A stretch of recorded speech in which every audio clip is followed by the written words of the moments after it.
Ngobrol Plastafal, ngobrol keberlanjutan bersama Plastafal Solution.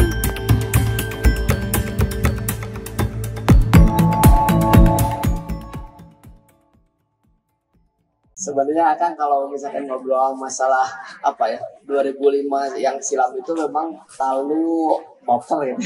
Sampai hari ini sudah berjalan hampir 12 tahun.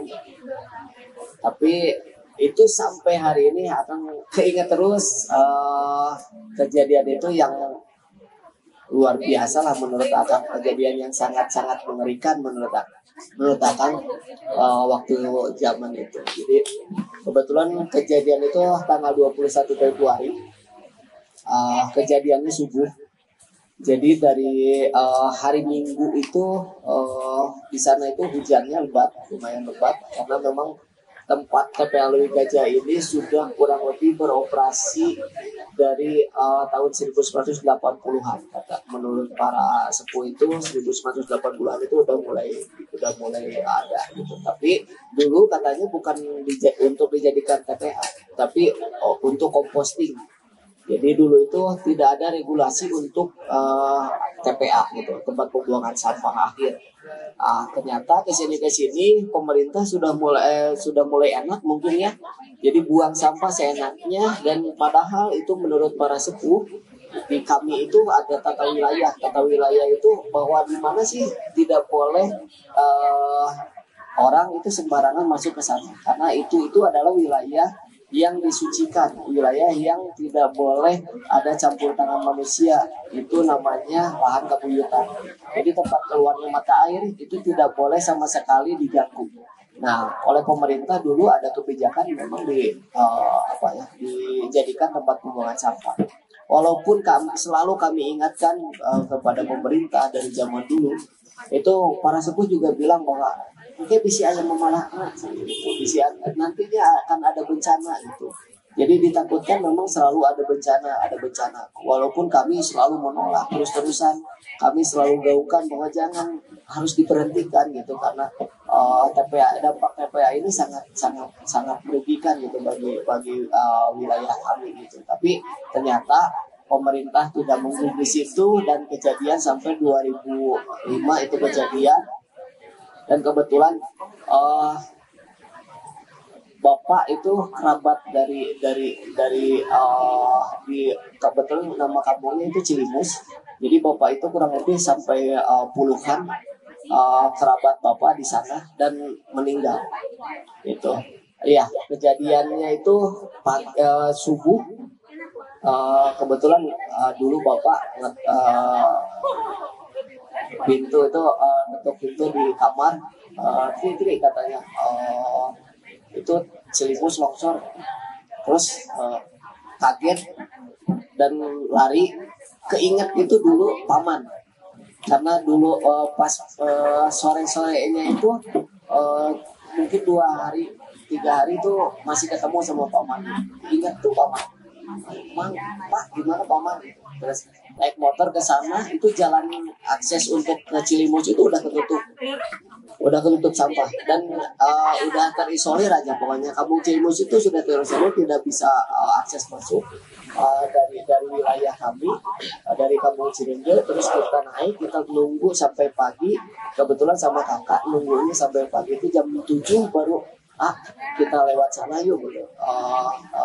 Jalannya kita lewat, ternyata bisa jalan yang keliling ke sana. Dan itu pas yang kejadian yang sangat mengerikan, dan sampai hari ini tidak, sampai pasti merinding gitu Pak, karena sama kakak itu pas ke sana itu pas dievakuasi, pas bayinya nenek. Jadi ada teteh di sana, itu punya kerabat juga teteh. Jadi pas dievakuasi, jadi si bayinya itu kebetulan bertiga.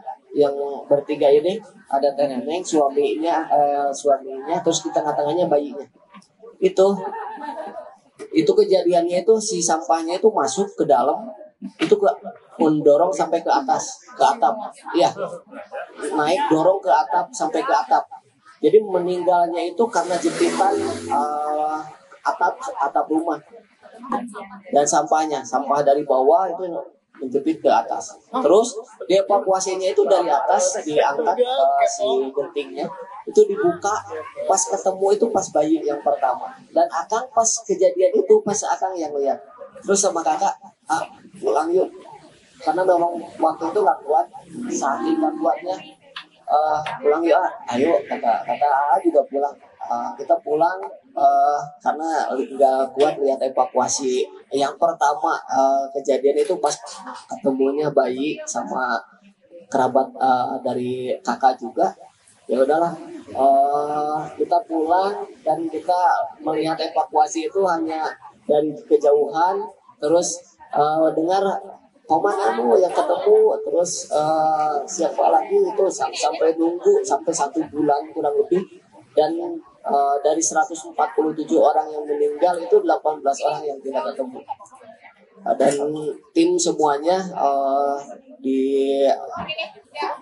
sudah sepakat bahwa karena tidak memungkinkan, karena yang terakhir jenazah yang terakhir itu tidak bisa dikenali, dan itu juga sudah kebingungan. Jadi timnya semuanya sepakat bahwa udah yang 18 diistiqosakan, dan semuanya sepakat, keluarganya juga tidak lagi ada evakuasi gitu. Dan dari situ yang pembelajaran yang sangat berharga menurut kami, bahwa hanya hal dari sampah ya.